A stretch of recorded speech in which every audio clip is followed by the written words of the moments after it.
छत्रपती महासाहेब जिजाऊ शंभूराजे भारताचे संविधानकार डॉक्टर बाबासाहेब आंबेडकर यांना प्रथमतः अभिवादन करतो। मित्रांनो, या ठिकाणी आपण आरक्षणाच्या या मुद्द्यावर आज हा रस्ता रोको केलेला आहे आणि रस्ता रोको करण्याचं कारण की गेली कित्येक वर्षापासून मराठा समाजाला झुलवत ठेवणारी ही अवस्था या ठिकाणी तयार झालेली आहे। मला आवर्जून सांगायचंय की या देशामध्ये मंडल आयोग लागू झाला। या मंडल आयोगाने जे काय जाती या आरक्षणामध्ये ओबीसी मध्ये घातल्या, सर्व जाती आरक्षणामध्ये टाकत असताना त्यांना मातृसत्ताक अधिकार देण्यात आले। एका बापाच्या पोटी जर 2 मुली आणि 2 मुलं जन्माला आले तर ते दोन्ही मुलं ओबीसी असणारे आणि मुली ओबीसी असणारे, पण मराठ्यावर जाणीवपूर्वक अन्याय या सरकारने या ठिकाणी केला आणि फक्त मराठा समाजाचे फक्त पितृसत्ताक का, यांना मातृसत्ताक का भेटत नाहीये? तर आपली सर्वांची मागणी आणि मनोजदानांची मागणी सगळे सोयरे, याचा अर्थ असा आहे एका बापाला जर 2 मुलं आणि 2 मुली असल्या तर त्याचे मुलं ओबीसी मध्ये असणार आणि त्याच्या मुली मात्र ओबीसी नसणार। हा कुठला न्याय आहे? कारण आताच या ठिकाणी काळे महाराजांनी सांगितलं की ही जी काय राज्यव्यवस्था आहे हिला बदलण्याचं काम या ठिकाणी आपल्याला करायचंय। का करायचंय? घराणेशाही संपली पाहिजे। यांना साखर झाली मित्रांनो, यांना खायचे सगळे मार्ग माहिती झालेले आणि या ठिकाणी आपण सर्वांनी या ठिकाणी राजकारण चुलीत गेलं म्हणून चालणार नाही। राजकारण चुलीत घालायचं, सर्वसामान्याची पोरं या वेशवेटावर नाचली पाहिजे, यांच्या उरावर नाचली पाहिजे। हे प्रत्येकाने या ठिकाणी दान मांडा। घराणेशाही मोडीत काढायची। पिढ्यानुपिढ्या यांच्या बापदादाचे राजकारण यांनी आपल्या बोकांनी बसवले। सहकारी साखर कारखाने काढून यांनी स्वतःच्या बापाचे नाव या ठिकाणी लावले आणि ही प्रचंड समाजाची हानी या घराणेशाहीमुळे झालेली आहे। आणि या ठिकाणी तुम्हाला आम्हाला घराणेशाही मोडीत काढायची। मंडल आयोगाने लागू केलेल्या सर्व जाती ओबीसी मध्ये आहे, आपण ओबीसी मध्ये आहे। आम्हाला अतिरिक्त 10% 5% आरक्षण नकोय।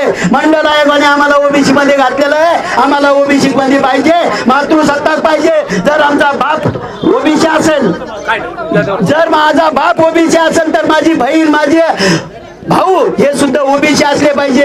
आणि आदरणीय मनोजदादांची सगळ्या सोयऱ्याची जी व्याख्या आहे, जिचा अध्यादेश निघलेला आहे, त्याचं कायद्यात रूपांतर करायचं, त्याच्यासाठी अधिवेशन घेण्यात आलं आणि या अधिवेशनामध्ये तुमच्या आमच्या तोंडाला पान पुसण्याचं काम या ठिकाणी या सरकारने केलेलं आहे। पहा, सर्व जाती धर्मासारखं मराठा समाजाला देखील मातृसत्ताक आरक्षण या ठिकाणी मिळालं पाहिजे। या तुमच्या आमच्या सर्व तरुणांच्या मागण्या या ठिकाणी आहे। पहा, या ठिकाणी काही नेते बरळत असतात। आता 2-4 दिवसापूर्वी एक वाचाळ बाबा जरांगे पाटलावर बोलायला लागलाय।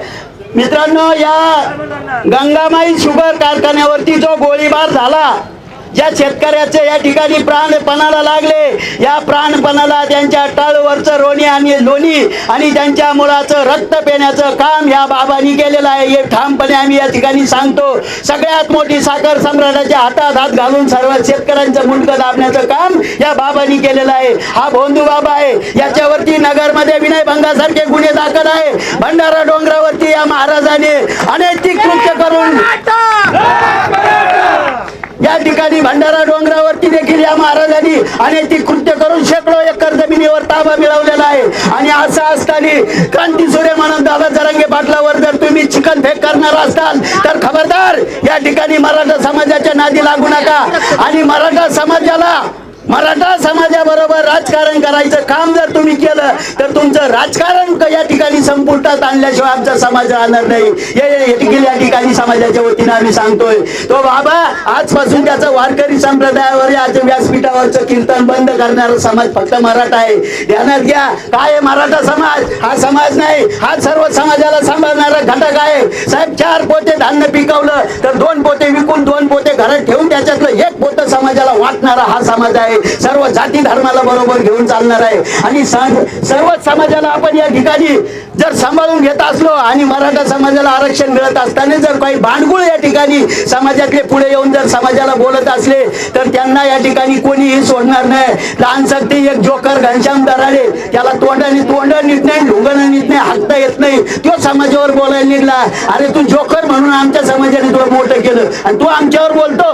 पण या ठिकाणी आरक्षण जोपर्यंत मराठा समाजाचं क्लिअर होत नाही तोपर्यंत कुठलंही राजकारण समाजाने करण्याचा प्रयत्न करू नये। कुठल्याही राजकीय पक्षाने तुमचे कार्यकर्ते तुम्ही प्रचाराला येऊ नका, समाजाचे माथे भडकावण्याचं काम करू नका।